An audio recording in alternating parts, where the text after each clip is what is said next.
This is Dr. John Campbell. He's known for making healthcare training videos like this. Now, the testes are the male gonads, sometimes also called testicles. They are paired glands located in the scrotum.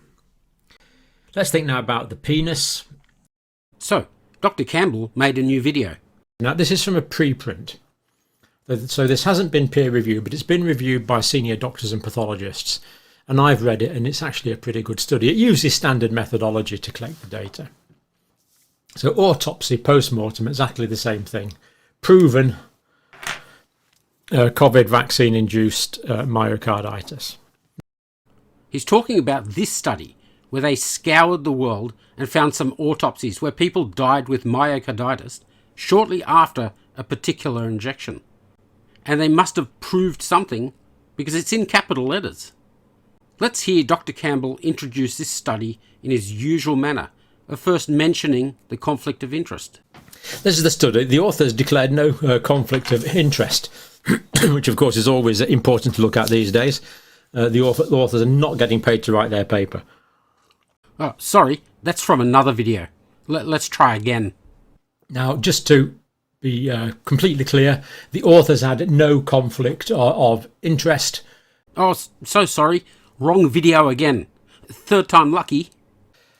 Anyway, getting back to the topic in hand, conflict of interest statements. The authors declare no conflict of interest. So I think we can take it from this that the authors are not being paid huge amounts of money by vested interest, which of course is always good to check. So no vested interest there. I'm so embarrassed. Wrong video again. I've got it now. Here is Dr. Campbell confirming there is no conflict of interest in this study.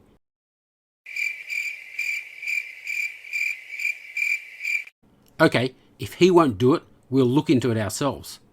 So, it seems 3 of the authors have some affiliation to a health-related business. They are doctors, so it may be nothing. We'll look into that later. Let's look at some of the authors themselves. This is Dr. Roger Hodkinson. Turns out he's an anti-vaxxer, and it seems in his professional opinion, the pandemic was a hoax. This is Dr. Asim Malhotra. He's also an anti-vaxxer. He travels the world sharing his anti-vax message to his sycophant followers, for a fee, of course. This is Dr. William Makis, another anti-vaxxer. He is known for publishing lists of doctors that died after getting a vaccine. It didn't matter to him that some of them actually died in a car accident, or died in a mountain climbing accident, or drowned while trying to save their child. He just lists doctors that died and blames the vaccine. Now, this is Dr. Peter McCullough, another anti-vaxxer. Remember the disclosure on the paper showing how McCullough, Hodkinson and Makis make money from a company called the Wellness Company? Well, McCullough is their chief scientific officer. And what does the Wellness Company do? They sell pills. So, if you're feeling a bit off because your body is being ravaged by spike proteins, take some of these and it'll clear you right up. It's packed full of the good stuff, including selenium, dicalcium phosphate, silicon dioxide, magnesium stearate, and green tea. I'm absolutely sure those pills went through phase 1, 2 and 3 human double-blind placebo-controlled randomized clinical trials. These guys wouldn't give an experimental medication to you. A systematic review. So it's a systematic review of all published autopsies involving COVID-19 vaccine-related myocarditis. So by definition of its autopsy, the individual is no longer with us. Through all the way to July 3rd of July 2023, so bang up to date. All autopsy studies that included COVID-19 vaccine-induced myocarditis were as a possible cause of were included.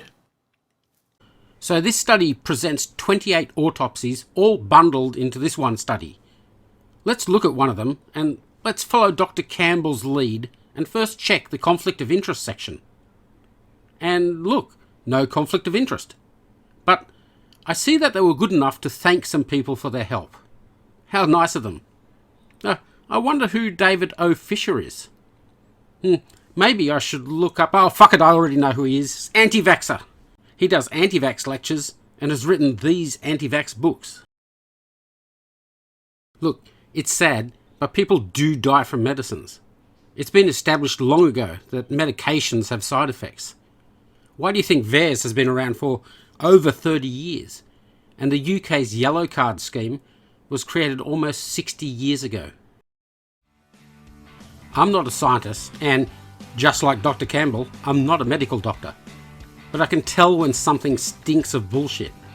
Campbell knows this paper is propaganda created by anti-vaxxers.